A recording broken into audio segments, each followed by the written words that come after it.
Magandang umaga mga kasaka. Ito yung isang pamamaraan natin para ma-maintain natin o masustain natin yung pagiging organic ng ating mga certified organic pig. Ito yung pamamaraan natin. Yung lahat ng ating mga pinagwalisan ng mga dahon ng iba't ibang halaman, inilalagay natin dito para sila ang maging beddings. At sa ganung pamamaraan din, kapag hinarvest natin ang beddings, nakakasigurado na masustansya yung lupa,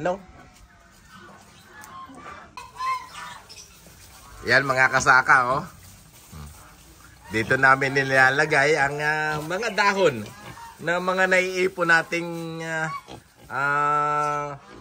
sa kada araw ng ating paglilinis sa ating bakuran.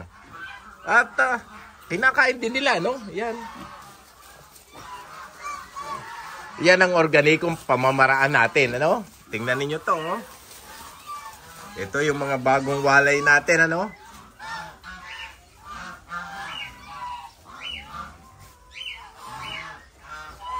Masasaya sila, kapag may mga beddings na katulad niyan, Ito, ginagawa ko kasi medyo nagmamahal na ang balat ng palay, So, samantalang itong mga inipon nating mga dahon ng mga halaman, ng mga puno natin, walang kwansiya, walang bayad, iniipon lang natin.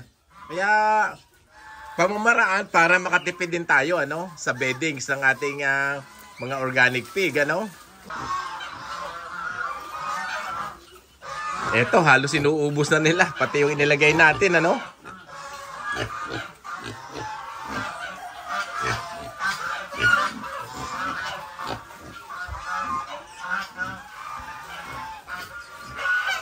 So hanggang dito na lamang mga kasaka, At sana sa pamamagitan ng bidyong ito, meron tayong natutunan kung paano natin gagawin o masusustain yung ating pag-aalaga ng natural na pamamaraan sa ating mga alagang hayop.